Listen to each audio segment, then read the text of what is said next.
Bright Cutie. Every student matters.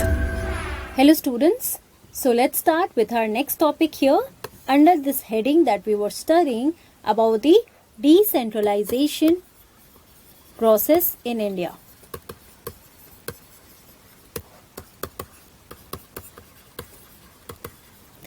Now students, you already have understood the meaning of decentralization.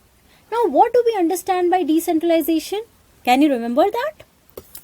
So it means that when the power from the state and central government have been transferred to the local government, it means that the process of decentralization has taken place, right? We have learnt about that. Now we were talking about two powers earlier, two levels of governments earlier, that is the central government and the state government. Now here we are going to understand about the third level of government. So in this local self-government, we will see a three-tier system that was introduced in local self-government. I have also mentioned about the committee that recommended for the three-tier system with having their own independent powers, right? So it was the Balwant Rai committee whose recommendations were taken by the government. Now when we are talking about the three-tier system, again I mentioned about the three levels here in the local self-government, that is also known as panchayati raj system, right? So here students, in these three level of government, look at the lowest level. At the lowest level, that is at the village level, we have the gram panchayat here, right? Then we have at the middle level, we have panchayat samiti, and at the topmost level, we have jila parishad. Now what do we understand by gram panchayat, panchayat samiti, jila parishad? Let us understand that. But before understanding that, let us have a look at the acts that led to the introduction of local self-government here. So in the year 1992, please remember the year, quite important here. In the year 1992, 73rd and 74th Amendment Acts were passed. Now you already have heard the term that is amendment. Any formal change that has been done in the constitution, right? So these acts were passed in the constitution by our lawmakers, okay? So 73rd Amendment Act, it referred to the local rural governments. Now when I am talking about rural here students, it means we are referring to the village level government, right? So the government at the village level. Now 74th Amendment Act was passed that made provisions for urban local governments. Now when we are talking about the urban local governments, we will understand the coming up of municipal corporations and municipal councils, right? So based on the population in a particular area, the whole area was came under municipal corporation or municipal council, right? They were given to handle the day-to-day administration of that particular region.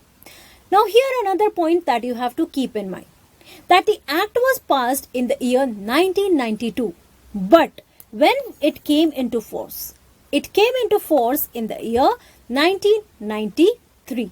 So please keep that in mind here. Now when we are talking about the rural local bodies, the three-tier system here that was applied in the Panchayati Raj, the Panchayat system. So, Gram Panchayat, Panchayat Samiti and Jila Parishad. Now, one by one we are going to understand who are the members in Gram Panchayat, who are the members in Panchayat Samiti, and then who all come under Jila Parishad. Okay? So, group of Gram Panchayats, they form Panchayat Samiti. Now here students, you have to understand this point first, that is the Gram Panchayat. Now Gram Panchayat, the Hindi term that is This gram is for village, right? So it is the village panchayat. So what happens here? Each village or a group of villages has a gram panchayat. Taking the example of any particular state here. Let's take the example of Uttar Pradesh. So in Uttar Pradesh, we have districts. In various districts, we have villages, right? So in these villages, who is going to look over the government there? So a single village, if it is quite large, then it has its own gram panchayat. But if 2 or 3 villages that are smaller in size and have less population, they come together and they form a gram panchayat. They have one common gram panchayat.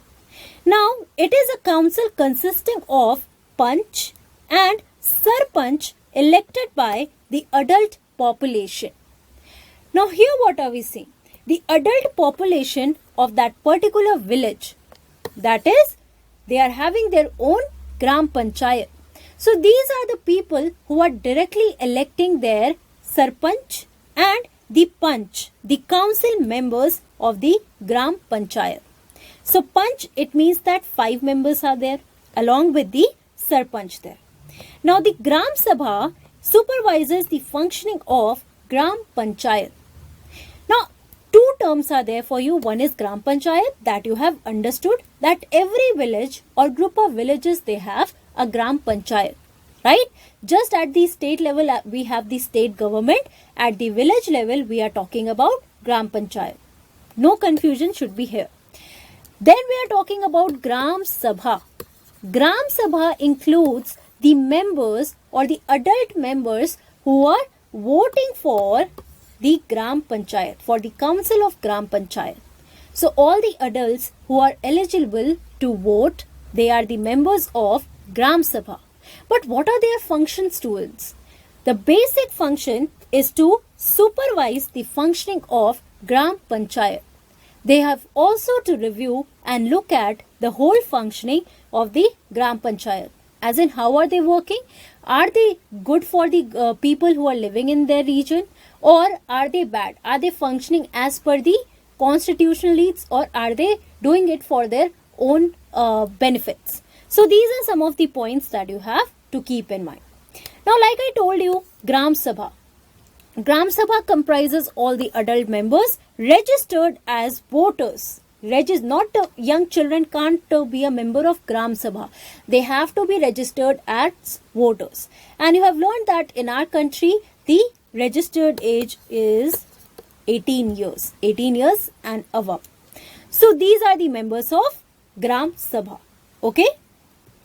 Coming up to this Panchayat Samiti, the second level that we are talking about. So group of Gram Panchayats, they form Panchayat Samiti. So Gram Panchayat of one village, Gram Panchayat of second, third, these 3 combined, they are forming the Panchayat Samiti, right, in a particular region. Now the members are elected by all the Panchayat members of the area. So all the Panchayat members of these areas are going to elect the members of Panchayat Samiti, right?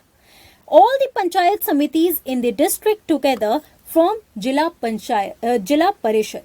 Now what are we seeing? As we are going higher and higher, right, in this level, so at first we talked about the village level, on one small village or group of villages. Now the Gram Panchayats of all these villages coming together, they are forming the Panchayat Samiti. Now these Panchayat Samitis coming together in a district, they are forming the Jilla Parishad. So this is happening at district level, a bigger level, right? Because in districts we see that the area is large and the population living there is more, right? Now most of the members of Jilla Parishad, they are elected. We see that MPs or the member of parliament, apart from that MLAs, members of legislative assembly, they also become the members of Jilla Parishad, right? So they are working directly under the state government here. Now coming to our exercise section, because this was all about the rural local bodies at village or district level that we have learned here. The question here says the Gram Sabha supervises the functioning of, first is Nyay Panchayat, second is Gram Panchayat, third is Jila Parishad, and fourth is Block Samiti. So what should be the correct answer here, students? Now when you learned about Gram Sabha, only one term you can relate to here is Gram Panchayat. They are supervising the functioning of Gram Panchayat whom they are electing, right? So the correct answer here is B, Gram Panchayat. Now what is the popular name of rural local government? What do we call the rural local government as? It is the Panchayati Raj. So this was the system, the three-tier system that was introduced, right? So it is known as the Panchayati Raj system. The next question is, name the two amendments which gave legal status to local self-government in India. Now what are you going to answer in this? Do you remember the two amendments? The two amendments are the 73rd and 74th amendment that was passed in the year 1992 and it came into force in the year 1993. So this is how you are going to answer this question, right? Some extra information can't hurt you to write here, so definitely you should mention these important points, right? Now list down the main features of 73rd Amendment Act. What are you going to answer in this? Do you remember the 73rd Amendment Act? So the 73rd Amendment Act was related to or made provisions for the local rural bodies, right? In which three-tier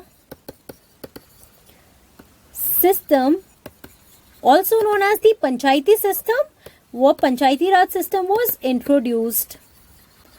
In this you are going to talk about the three levels here, that is, you can also draw this triangle. First one is your Gram Panchayat, the second one is Panchayat Samiti, and the third one is Jila Parishad. Now one by one we can talk about all these important points here. In Gram Panchayat you can talk about each village or group of villages, they form Gram Panchayat and they are supervised by the Gram Sabha, who includes the members or the voters, the registered voters or the adult members of that particular area. Now group of Gram Panchayats, they form Panchayat Samiti and the members of Gram Panchayats, they vote for the members of Panchayat Samiti. Now group of Panchayat Samiti, they form the Jila Parishad, right? And here we see that members of them as well as MPs and MLAs, they are the members of Jila Parishad. So they are looking after the day-to-day administration at the district level. So these are some of the points that should be mentioned in this question here, right students? We have learned about it in detail, right? So there should be no confusion in the question. Now mention the powers and functions of a panchayat. Now when we are talking about panchayat, it means that we are referring to the Gram Panchayat. Now in Gram Panchayat, do you remember the important points that we have learned? So it is the level of government at village level, right? So when we are talking about Gram Panchayat, what does that mean? You have to answer that first. So each village or group of villages, they form the Gram Panchayat, right? Now again when we are talking about the members here, so it consists of, basically a Gram Panchayat consists of what? So it is consisting of the council or panch along with a sarpanch. right? Now these members are elected by the Gram Sabha, that includes the adult members. You have to talk about the adult members who are the registered voters. So these are the registered voters aged above 18 years, right? 18 years or above that. And they are supervising the Gram Panchayat in their day-to-day functioning. So these are some of the powers and functions of Panchayat: to look over the local issues, to address, to also to have or hold meetings twice a year, right? Twice or thrice a year. So basically, these are some of the important points that you have to talk about. In these meetings, the Gram Sabha along with Panchayat, they sit down and they discuss the issues that they are facing in their village, right? Everyone has the right to give their opinion, and after that the Sarpanch along with his members, the council, they decide on what should be done over those issues, right? They can also take the help of the state government and whenever required the central government there, but they are not directly holding any responsibility here, right? The Panchayat, in this Panchayat. So these are some of the points that you have to mention here. Thank you.